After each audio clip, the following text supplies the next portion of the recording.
I am Shantae, and this is Life with Shantae. Actually, it's Life Over 40 with Shantae. You and I, we never show emotions, we just keep it down inside. Yeah, you and I, both longing for expression for the things we like, but we stay quiet. Hold me now, tell me things, tell me all about how you feel. Just let yourself go.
Hello friends, I hope you guys are doing great. So I've made it home, and as you saw in the montage, I showered, I did all the things. I did a facial mask, and then I prepared dinner.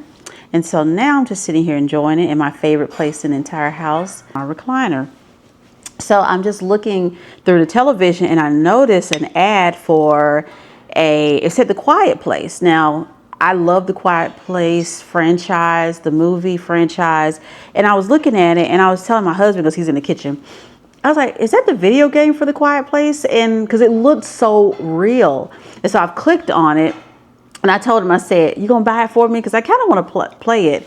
And the other, what was that other movie? Babe, what was that movie called? The Last of Us? Yeah. So the movie The Last of Us, I'm not sure if you guys saw it. I think it was on Max. I think it was on Max. And it's from a video game. So I also like the Resident Evil movie franchise. So of course that came from a video game. But however, Quiet Place started as a movie first, I believe. So they're doing the opposite. But normally, like Resident Evil was a video game first. The Last of Us was a video game first. However, the Quiet Place was a movie first. So they're going to do the video game. So I'm watching the trailer now because I kind of low-key want to play it. Did you guys go to the movies and see the last one? We went and saw the last one, and I think it's kind of split down the middle whether people like The Quiet Place or not. I really liked it. I liked part 1, part 2, and part 3. But some people were saying that they didn't get anything from it.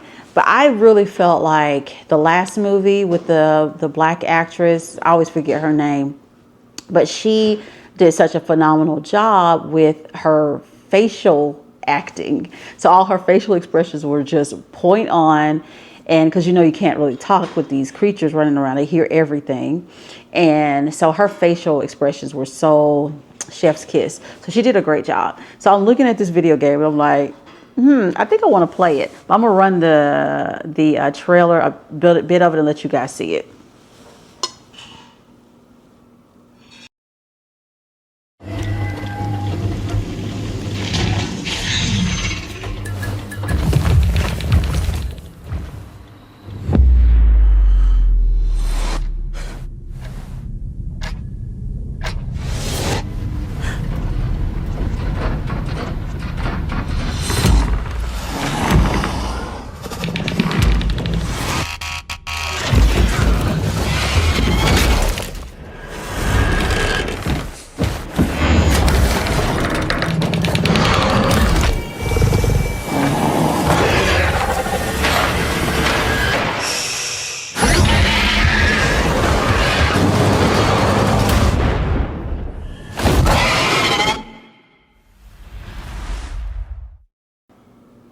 Okay, yeah, I think I'm gonna have to play that one. That looks really good. So in one of my vlogs, I think I talked about my reaction to the lash extensions that I went to go get. Day 1 was fine. Day 2 was fine. Day 3, I had to get them off. Eyes were swollen. So I said, well, and that was not the first time. There's a whole history behind it. You can go watch that vlog and I'll tell you all about it. However, so now I realize I can't do the lash extensions. So I went back to a company that I love their lashes. They have the mink lashes, but they also have some synthetic ones.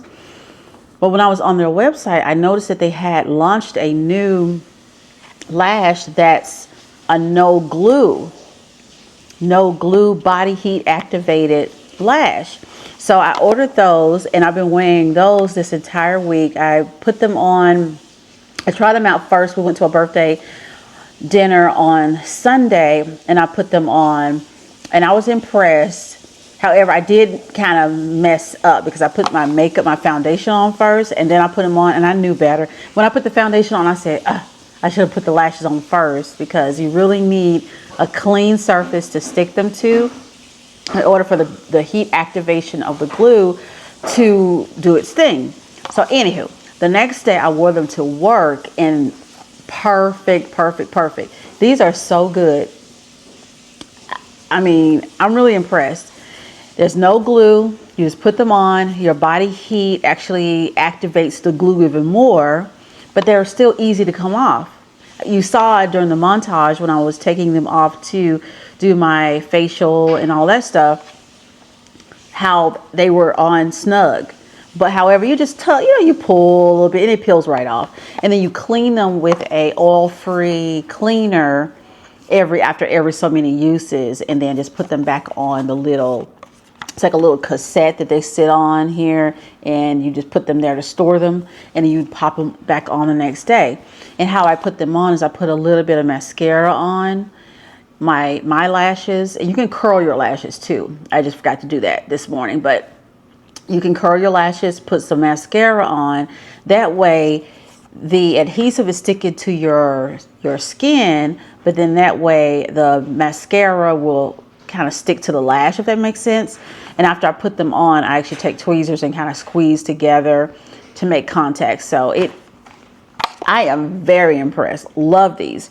But however, I did order several pair of each one. You have the Go Getter, which I showed earlier, which is shorter, more demure lash, and then the Money Maker, which is a little bit more fuller, more glamorous. And so I had the two so that I can do, I was actually going to do the Go Getter for work and then do the Money Maker for, you know, going out, but I actually wore the Money Maker the entire day. So, I mean, the entire week.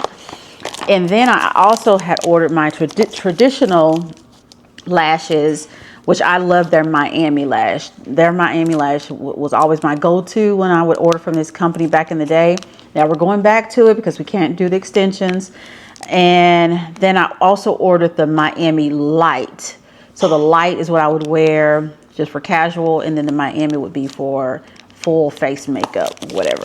So yeah, if you guys are in the market for some lashes that are amazing, this is an amazing company. And then now they have the no glue option. And what I do too is I'll take a little bit of alcohol, I forgot to say this, on a Q-tip, just a little bit, and I'll kind of clean my hair, my lash line a little bit to make sure any oils, because I do sleep in a lot of oils and things for my face, make sure any oils or whatever are off your lashes and off your hairline there. But yeah, perfect. All right, so I'm done having dinner. That's done. That was super good. Salmon in the Southwest, bean, corn, quinoa, brown rice, peppers. It was really good, really feeling satisfying. I'm trying to increase my protein intake and do a more heavy protein meals and snacks. That's what I'm trying to do. And to lower fat, carbs, sugar, of course. Good carbs, simple, you know, of course, good carbs are good. Fruit, vegetables, whatever, but trying to decrease how much processed sugar I am consuming. I don't eat a lot every day, but I do like treats with sugar. I like sugary coffees and things like that. So I'm trying to substitute things with my coffee, substitute things, and just have one little treat in moderation. So, and also not only is it bad for you overall, but it's also inflammatory for my hip. So I'm trying to do things and be mindful of my hip. So, of overall my health. So I've had dinner, and so what I'm going to do now is sit here and relax. And I've been reading the book A Court of Thorns and Roses. I've been reading that book here, and it's been really good so far. I know it's been a hit on Book Talk, and I kind of was avoiding it, but I read so many books. You know, I can read an easy 3, 4, 5 books a week. So you kind of run out of things to read if you're not, you know, continually adding to your TBR, which I say that as if my TBR is not huge. I manage my TBR for my books on an app called Fable. I do have a Goodreads too, but I think the Fable app is better. It's more like a social media for book lovers. So you can share the books you're reading. You can share quotes. You can join book clubs. So that's good, because if you're not able to do an actual physical book club in your area because you're busy or whatever, or you don't have people around you that read as much as you, on the Fable app there is tons of book clubs. I haven't actually read a book with a book club yet, but I think I joined 2 book clubs. I actually joined a book club for this book, for the Sarah Maas series. So how they typically run is that through a certain date, they read the book. As you're reading the book, you can put the person who started the book club will have each chapter, and then you can do posts under each chapter about your thoughts about each chapter, your reflections or whatever. And then a given date in November, they're going to have like an actual meeting, I think a Zoom or something, where they talk about the book, and then they'll move on to book 2. So I'm reading that one. I'm also reading a book called Tipping Point, which is a nonfiction book. And yeah. And so in addition to the book clubs, you also can build your want to read books, the books you currently are reading, and books that you may have stopped reading because you DNF'd, did not finish. If you didn't finish it, you can also put that in a category. And then you can also take those same books and put them under genres. So you can break them down to folders and name the genres that you want. So I have all my books under want to read, currently reading, whatever, but then I broke them down under fantasy, horror, science fiction, Christian horror, Christian science fiction, whatever. So that way I can just easily, if I'm in the mood for a particular type of book, I have them categorized. So if you're a big reader, check out Fable. Look me up under Fable. My name under Fable is Shantae, the Sleeping Beauty. Shantae, the Sleeping Beauty. So that's that. And then right now I'm going to probably try to convince my husband to come down here and watch From, because we have been watching this series since it started. I don't even know what year it started, but it's on season 3. And you guys know back a while back, a couple of vlogs ago, I talked about how much I love The Walking Dead. Well, this series I love. I can't turn my back on The Walking Dead and say I love it more, but I love it just as much. It's one of the best written television shows I have ever watched, and I'm 48 years young. It's so good. If you have not watched it, go watch it. We watch it on Prime, and put out by MGM Plus.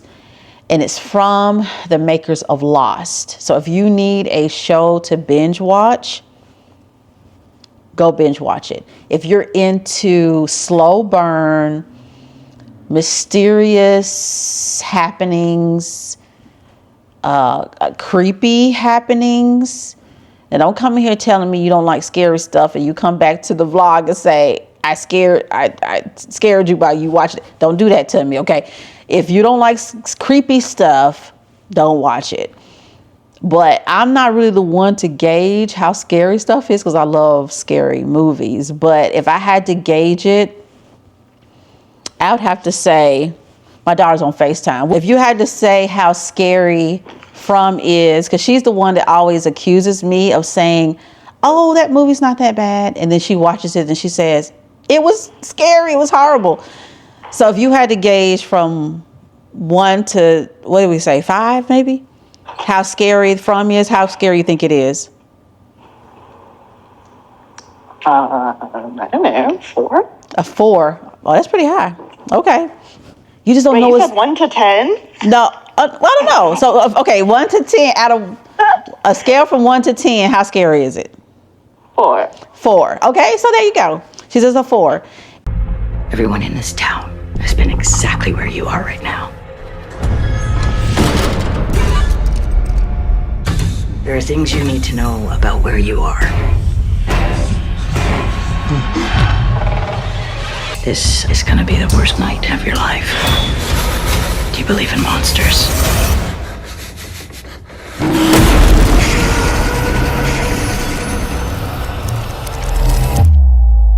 It's such a good story. Like I said, it's from the guys that did Lost. And one of the characters from Lost plays Boyd. The black actor that was in Lost plays one of the main characters in this. He plays the sheriff of the town. And basically the premise of it is that people are driving down a road. They see a tree in the road, and they see these black birds. I guess they're ravens. Are they ravens? And then once they go the other way, because they have to turn back around because you got the road blocked with the tree. When they turn back around, they pass a town, and as they go around and around, they keep passing the same town. So basically, everyone that comes through that town is now stuck. Hence the word from, because everyone is from different places, different states, but they all end up in this town somehow, mysteriously. We don't know why. We don't know how. But at night, a group of scary beings come out of the woods. And if you don't have this particular talisman hung up in your house, they can come into your house. And of course, they can also convince you to let them in if you're foolish enough to listen to them. They can kind of almost like glamour you into letting them in. If you pay attention to them, you look in their eyes, whatever. They'll convince you to say the things that you want to hear. So we are now on season 3, and this show has been so good. And everybody who I recommend watch it, who haven't heard of it, because we're just scratching our head about why haven't more people heard about this show? We're just so confused. But everybody who I tell to watch this show, who watches it, are like, whoa, this is one of the best shows I have ever watched, ever. So if you're needing something to binge watch, then I recommend you go watch From. Okay, it's on the 3rd season, so you got 2 seasons to binge watch. And here's the thing, the reason why it's so, and like if you don't like slow burns now, there are a handful of people that don't like the slow burn, and they're like, oh, it's just taking too long. But it's so well done that I want them to take long, because I just am already getting anxious about it being over. I'm like, oh, what are we going to do with this over? What are we going to watch next? So the thing is, it only comes out one episode a week. That makes it worse, because they are such good writers. They always end every show with such a huge gut punch. And you're like, your jaw is on the floor. You're sitting there yelling at the television sometimes. You're sitting there with your hands up like, what just freaking happened? And you got to wait a whole week. So the thing about it is that for the entire 6 days, you're thinking about this show. And then TikTok that made it worse, because there's a guy on TikTok. There's a bunch of people though. There's a bunch of people, but there's one guy who I like the most, but a lot of them are good, but I really like him. And he goes and does a breakdown, but he doesn't do it until I think Monday or Tuesday, because the show comes out on Sunday, and he does a breakdown and helps you kind of dissect some of the things that you may have missed. And there's a whole Reddit thread. There are super fans. And I don't know why I'm saying it as if I'm not one of them. I am a super fan. I'm not on Reddit, but I am a consumer of the TikTok content about it. And it's so good that when I watch it on Sunday with my daughter, we push play at the same time, because she's in, Nashville and we're in Atlanta. But if my husband doesn't watch it at that time, I will watch it again with him. I will, and love every bit of it again. And hey, how about this? I will watch it a 3rd time. It's so good. So yeah, if y'all need something, I'm gonna stop talking about that. But if y'all need something to watch, go watch From. You're gonna love it, and check back with me when you watch it. So that's what I'm about to do. So I feel like I'm gonna sit here, read, watch a little television, talk to my daughter a little bit more on FaceTime. And I will be checking back with you guys on the next vlog. So blessings, love, and light. See you next time. Bye.